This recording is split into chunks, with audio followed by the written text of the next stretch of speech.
Think you know everything about Hollywood's most famous chimpanzee? Cheetah wasn't just Tarzan's sidekick, he had a collie bodyguard, attacked Dorothy Lamour, and sparked one of cinema's greatest identity hoaxes that fooled the world for decades. From a 6-year-old human stunt double to abstract paintings sold for thousands, the truth behind this iconic ape is stranger than fiction. Here are 15 weird facts you didn't know about Cheetah the Chimp. Fact 1. Never existed in original novels. When most people think of Tarzan, they picture the muscular jungle hero swinging through the trees with his loyal chimpanzee companion, Cheetah, by his side. But here's something that might surprise you. Cheetah never actually existed in the original source material. Edgar Rice Burroughs, who created Tarzan back in 1912, never wrote a single chimpanzee character into any of his 24 Tarzan novels. The closest thing Burroughs ever created to Cheetah was a character named Nkema, and Nkema wasn't even a chimpanzee. He was a small monkey who didn't appear until several books into the series. So, where did Cheetah come from? The character was invented entirely by Metro-Goldwyn-Mayer Studios for the 1932 film Tarzan the Ape Man, which starred Olympic swimming champion Johnny Weissmuller in his first appearance as the Jungle Hero. The studio wanted to add more visual comedy and charm to the film, and they figured a playful chimpanzee would be the perfect sidekick to provide comic relief and help deliver messages between Tarzan and the other characters. The gamble paid off tremendously because audiences absolutely loved the mischievous chimp, and Cheetah quickly became one of the most recognizable elements of the Tarzan movies. What makes this even more interesting is that Burroughs' original Tarzan was a much more serious and sophisticated character than the movie version. In the novels, Tarzan spoke perfect English and French, had inherited a British noble title, and lived a refined life that balanced civilization with his jungle upbringing. The movies simplified all of that and turned Tarzan into a more primitive character who could barely speak, which meant they needed Cheetah to add personality and humor to fill the void. Fact 2. Human child in chimp suit. Here's one of the strangest behind-the-scenes secrets from the early Tarzan films. A 6-year-old boy named David Holt actually wore a chimpanzee costume and performed as Cheetah's body double in the 1933 serial Tarzan the Fearless. This wasn't some creative, artistic choice. It was born out of pure desperation during the Great Depression. David Holt's story is heartbreaking when you learn the full context. His family had moved to Hollywood after a dancer and comedian named Will Rogers supposedly promised to help young David break into the movies, but when they arrived in California, Rogers refused to see them. Holt's father had already quit his job with the Ford Motor Company based on that promise, and suddenly the family found themselves stranded in Hollywood at the height of the Depression with no income whatsoever. They were so broke that they had to eat in soup kitchens just to survive. 6-year-old David became the family's only hope for income, so his mother took him to every audition she could find, sometimes sharing rides with the mothers of other child actors like Shirley Temple and Jane Withers. Eventually, David landed his first job, and it was putting on a full chimpanzee suit to serve as a stand-in for the real Cheetah whenever the production needed a chimp to do something the actual animals couldn't or wouldn't do safely. The job was uncredited, meaning David's name didn't even appear in the film's credits. The irony is that David Holt would later become a legitimate child star, with Paramount Pictures promoting him as the male version of Shirley Temple, and he went on to appear in 20 films over the next 6 years, though he never quite reached the superstardom the studio had hoped for. Fact 3. Collie dog emotional support. The original Cheetah from the 1932 Tarzan the Ape Man had one of the most unusual emotional support systems in Hollywood history.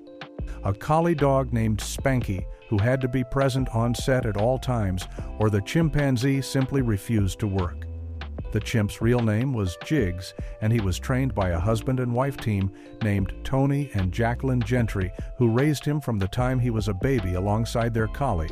Jiggs and Spanky grew up together and formed such a deep bond that the chimpanzee became completely dependent on the dog's presence for emotional stability. According to Jacqueline Gentry, Jiggs loved Spanky so much that he would throw tantrums and become uncooperative during filming if the collie wasn't nearby to keep him calm.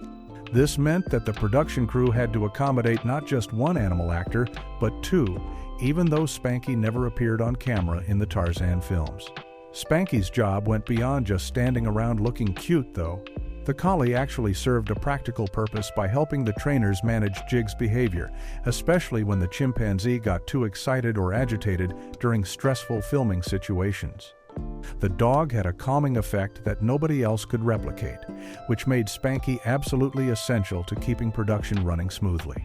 This unusual arrangement continued throughout Jig's entire 7-year film career, which included not only the first 2 Tarzan movies, but also appearances in other films like the Laurel and Hardy comedy Dirty Work in 1933 and Her Jungle Love in 1938.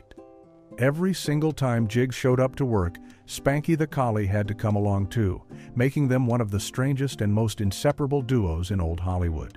Fact 4. Successfully performed surgery on set. During the filming of Tarzan the Fearless in 1933, something absolutely bizarre happened that shows just how intelligent and gentle chimpanzees can be when they want to help someone.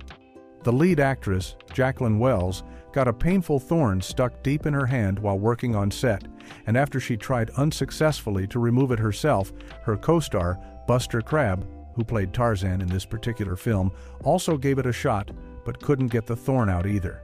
That's when Jigs, the chimpanzee playing Cheetah, apparently noticed that Wells was in distress and decided to take matters into his own hands, quite literally. The chimp carefully examined her injured hand and then proceeded to extract the stubborn thorn with remarkable precision and gentleness, succeeding where both human actors had failed. This incident became one of the most talked about stories from the production and demonstrated that Jigs had an almost human-like ability to understand when someone needed help and to provide it. What makes this story even more remarkable is that chimpanzees in the wild are known to be incredibly strong and can be quite rough when handling objects, but Jigs showed extraordinary dexterity and care during this moment. He could have easily hurt Wells further if he had been clumsy or aggressive, but instead, he displayed the kind of fine motor control and empathy that you would expect from a trained medical professional rather than an animal actor. This wasn't just a lucky accident either, because chimpanzees actually do groom each other in the wild and remove parasites and debris from one another's fur, so Jigs was essentially using a natural behavior that he would have learned from his own species to help a human friend in need. Fact 5. Attacked Dorothy Lamour. Not every moment with Jigs was heartwarming and gentle, because in July of 1936, during the filming of Her Jungle Love, the chimpanzee had a violent outburst that brought production to a sudden halt. Jigs attacked the film's leading lady, Dorothy Lamour, who at the time was an up-and-coming actress working on what would become one of her early major roles in a jungle adventure film. The incident happened suddenly on set, and according to reports from the time, Jigs became extremely agitated and went after Lamour in a way that was dangerous enough to require immediate intervention. A film aide was the first person to jump in and help rescue the actress from the chimp's attack, but it took the combined efforts of both of Jigs's trainers, Tony and Jacqueline Gentry, along with Spanky the collie, to finally get the situation under control and calm the chimpanzee down. This incident reveals the darker side of working with wild animals in Hollywood during this era, because even though Jigs had been raised by humans and had worked successfully on multiple film sets for years by this point, he was still a chimpanzee with natural instincts and moods that could turn unpredictable at any moment. Chimpanzees are incredibly strong animals, far stronger than humans despite their smaller size, and when they become aggressive, they can cause serious harm. What's particularly notable about this attack is that it happened just 2 years before Jigs died, and it demonstrates that his behavior was becoming increasingly unstable as he matured. Her Jungle Love turned out to be Jigs' final film, as he passed away in February of 1938 at just 9 years old from pneumonia. Fact 6. Shared cigarettes with Martha Raye. Here's a story that perfectly captures how different attitudes were toward animals in old Hollywood, and it involves one of the most bizarre interactions ever documented on a film set. In December of 1936, Jigs had an encounter with the famous comedian and actress Martha Raye, while they were both working on the same movie set, and what happened next would be absolutely unthinkable by today's standards. According to reports from the time, Jiggs and Martha Raye started making funny faces at each other in a playful back-and-forth exchange that apparently amused everyone watching. The interaction seemed harmless and cute at first, but then Raye decided to take things in a truly shocking direction by actually lighting a cigarette and offering it to the chimpanzee, and apparently Jiggs accepted it without any objection from the trainers or anyone else on set. This wasn't treated as scandalous or inappropriate at the time, which tells you just how casually people approached animal welfare in the 1930s. Today, giving a cigarette to any animal would immediately raise red flags and likely result in serious consequences for everyone involved, but back then, it was apparently seen as nothing more than a funny anecdote worth sharing with the press. The fact that this story was even reported in newspapers and entertainment coverage suggests that people found it charming or amusing rather than concerning, which really highlights how much our understanding of animal care and ethics has evolved over the past 90 years. What makes it even stranger is that this happened just a few months after Jiggs had attacked Dorothy Lamour on another film set, yet nobody seemed to think that giving an already unpredictable chimpanzee access to cigarettes might be a bad idea. Fact 7. Died young and flood-delayed funeral. The original cheetah from the 1932 Tarzan the Ape Man had a tragically short life that ended in a way that was both sad and bizarrely complicated by natural disaster. Jiggs died on either February 28 or March 1 of 1938 from pneumonia, which means he was only about 9 years old when he passed away, far younger than the typical lifespan of a chimpanzee even in captivity. His trainers, Tony and Jacqueline Gentry, arranged for Jiggs to be laid to rest at the Los Angeles Pet Cemetery, which was a special burial ground for beloved animal companions and famous Hollywood animal actors. The funeral was originally scheduled for March 2, 1938, which would have given people just enough time to pay their respects to the chimpanzee who had brought so much entertainment to audiences in the Tarzan films and other movies. However, nature had other plans because Los Angeles was hit by one of the worst natural disasters in the city's history right around that same time. The 1938 Los Angeles flood was a catastrophic event that caused massive damage across Southern California, with rivers overflowing their banks and turning streets into raging torrents of water and debris. The flooding was so severe that it killed dozens of people and caused millions of dollars in property damage throughout the region. Because of the dangerous conditions created by the flood, Jiggs's funeral had to be postponed by 2 days, and he was finally buried on March 4th instead of March 2nd, as originally planned. Even in death, this famous chimpanzee couldn't catch a break, as one of California's worst natural disasters literally got in the way of his final farewell. Fact 8. Over 20 different chimps played role. If you thought Cheetah was just one loyal chimpanzee who stayed with Tarzan throughout all those movies, you're in for a surprise. Because the reality is that more than 20 different chimpanzees portrayed the character across the entire Tarzan film series that spanned several decades. This means that every time you saw Cheetah on screen, you were actually watching a rotating cast of different animals who were all playing the same role. The reason for using so many different chimpanzees goes beyond just the fact that individual animals would age out of the role or pass away. Within a single movie, the production would often use multiple chimps because different animals had different skills and temperaments that made them better suited for specific scenes. One chimpanzee might be great at doing physical stunts and swinging from vines, while another might be calmer and better for close-up emotional scenes with the human actors, and yet another might be the right size and build for riding on an elephant or interacting with other jungle animals. What makes this even more interesting is that the filmmakers didn't stick to using only male chimpanzees or only female chimpanzees for the role. They used both sexes interchangeably, depending on which animals were available and which ones could perform the required actions for any given scene. To audiences watching the films, This gender swapping was completely invisible because chimpanzees don't have obvious visual differences between males and females when they're dressed up in little vests or doing comedy routines. This practice of using multiple animal actors for a single character role was actually pretty common in old Hollywood, similar to how dogs playing Lassie were often replaced from film to film and even within individual movies. Fact 9. 80-year-old death claim was fraud. In December of 2011, news outlets around the world reported the heartbreaking story of a chimpanzee named Cheetah who had allegedly died at the Suncoast Primate Sanctuary in Florida at the incredible age of 80 years old, with claims that this was the same chimp who had starred alongside Johnny Weissmuller in the original Tarzan films from the 1930s. The story went viral, and newspapers everywhere mourned the loss of what they called the world's oldest living chimpanzee and a genuine piece of Hollywood history. There was just one problem.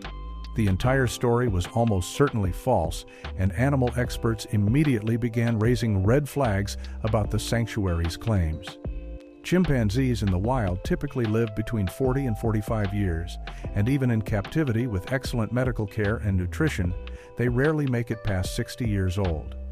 The idea that any chimpanzee could live to be 80 was scientifically implausible and would have been an extraordinary world record if it were actually true.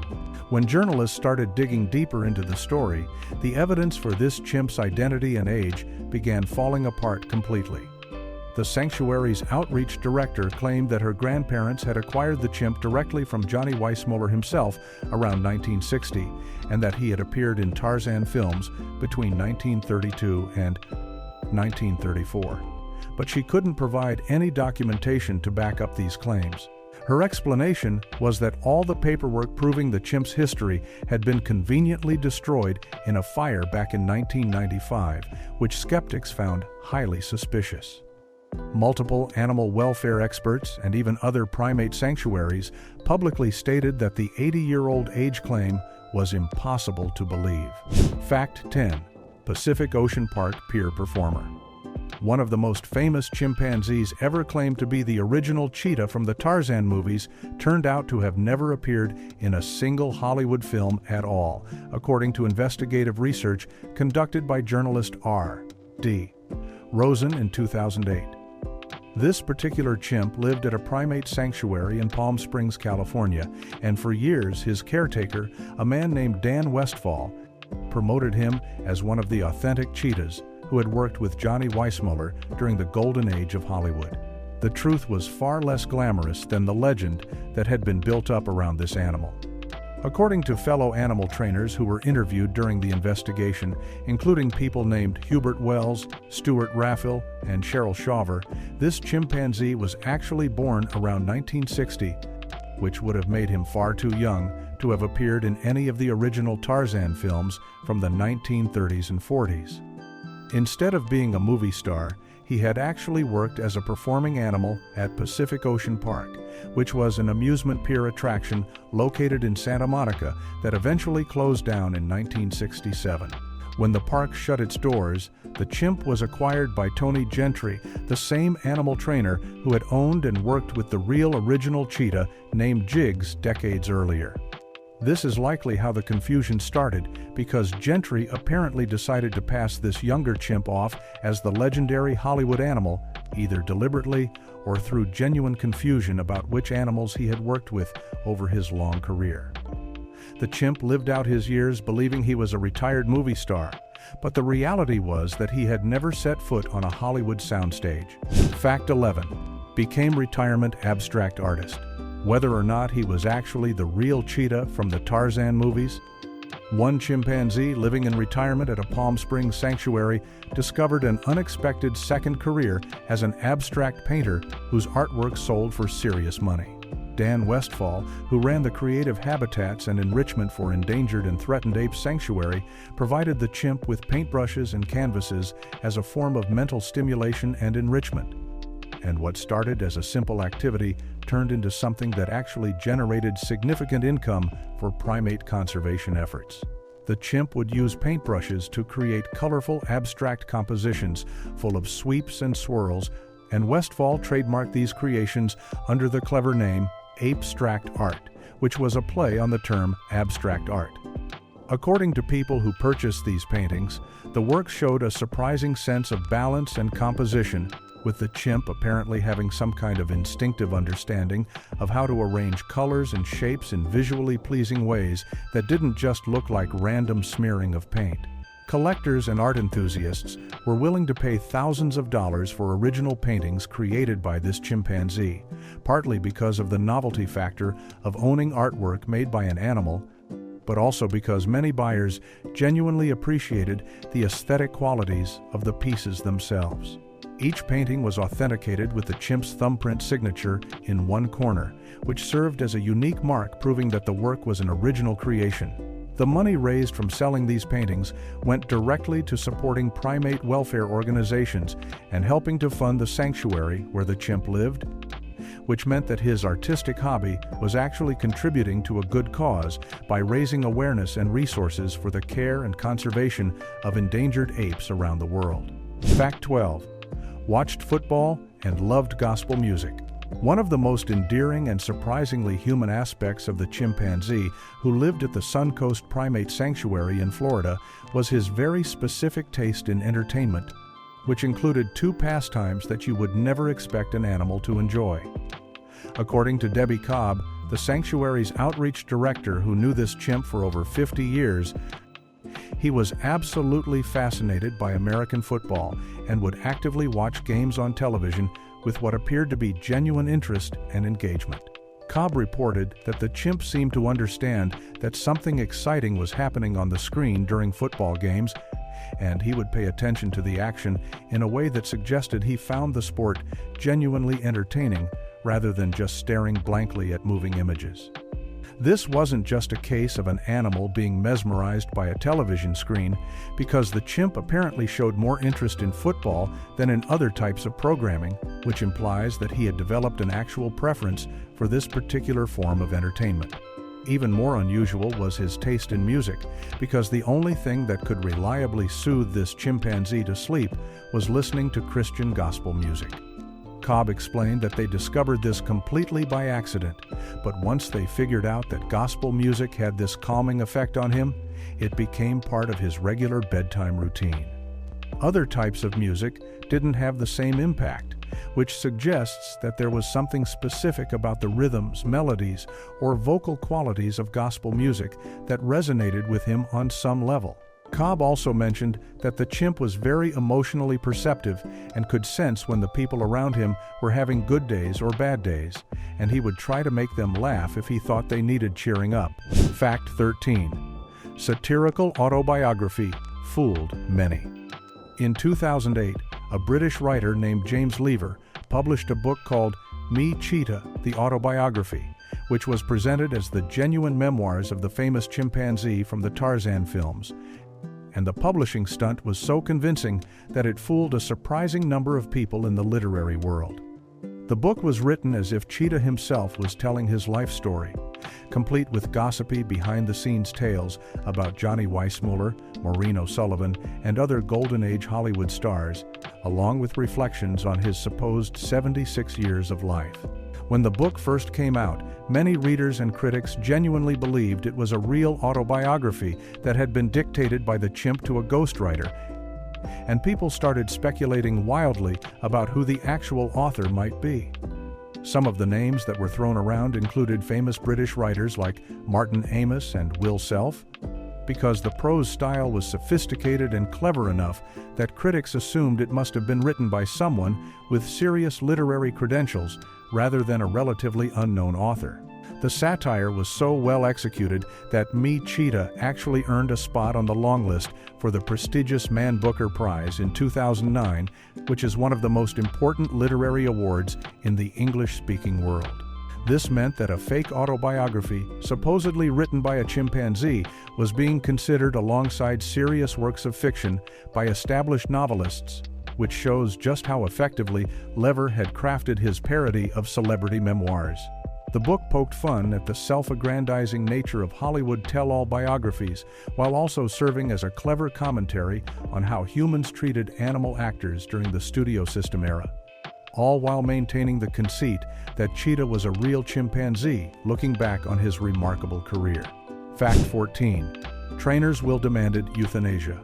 Tony Gentry, the animal trainer who worked with multiple chimpanzees over his long career in Hollywood, made a shocking decision about the future of one of his chimps that reveals both the dark side of the entertainment industry and a twisted form of love. Gentry's original last will and testament included a provision stating that, when he died, the chimpanzee he called Cheetah, who he considered his best friend and had lived with for decades, should be euthanized and put to death rather than being allowed to continue living without him. Gentry's reasoning behind this disturbing request came from his extensive experience working with performing animals throughout his career, which had shown him firsthand the terrible suffering that retired show animals often endured when they got too old to work. He knew that aging chimpanzees who were no longer useful for entertainment purposes frequently ended up in roadside zoos, where they were mistreated, or they were sold to medical research facilities where they would be subjected to painful experiments, or they were simply neglected and left to live out their remaining years in terrible conditions. Despite being described by friends and family as a crusty and rough character who cursed frequently, Gentry was genuinely respected for his deep love of animals, and he apparently could not bear the thought of his beloved companion suffering such a fate after his death. He would rather see the chimp die peacefully while he was still being cared for than risk him falling into the wrong hands. Fortunately, Gentry eventually changed his mind about this provision before he died, after his relative Dan Westfall convinced him to allow the chimp to be transferred to a proper sanctuary instead, where he could live out his natural life in comfort and safety. Fact 15. Character's name has multiple spellings. One of the most confusing aspects of researching the history of Tarzan's chimpanzee companion is that the character's name was never standardized across the different films, which has created decades of confusion for fans, historians, and researchers trying to track which animals appeared in which productions. Throughout the various Tarzan movies spanning from the 1930s all the way through the 1960s, the character was billed under at least 4 different spelling variations: Cheetah, Cheetah, Cheetah, and Cheetah. The most common spellings were Cheetah with an H and Cheetah without the H, but even these 2 versions were used inconsistently from film to film and sometimes even within the same movie's promotional materials. This wasn't just a minor typo that happened once or twice, but rather a persistent lack of consistency that suggests nobody at the various studios producing Tarzan films over the years ever bothered to establish an official canonical spelling for the character's name. This spelling chaos made it significantly harder for people to verify claims about which specific chimpanzees had appeared in which films, because different sources and documents would refer to the character using different spellings, and it became nearly impossible to tell whether 2 different spellings were referring to the same animal or 2 completely different chimps. When you combine this naming confusion with the fact that more than 20 different chimpanzees played the role across multiple decades, you end up with a historical record that is incredibly messy and difficult to untangle. The situation got even worse when various chimpanzees claimed to be the original Cheetah started appearing in the media many years later, because there was no clear way to verify their identities when even the character's basic name had never been properly standardized in the first place.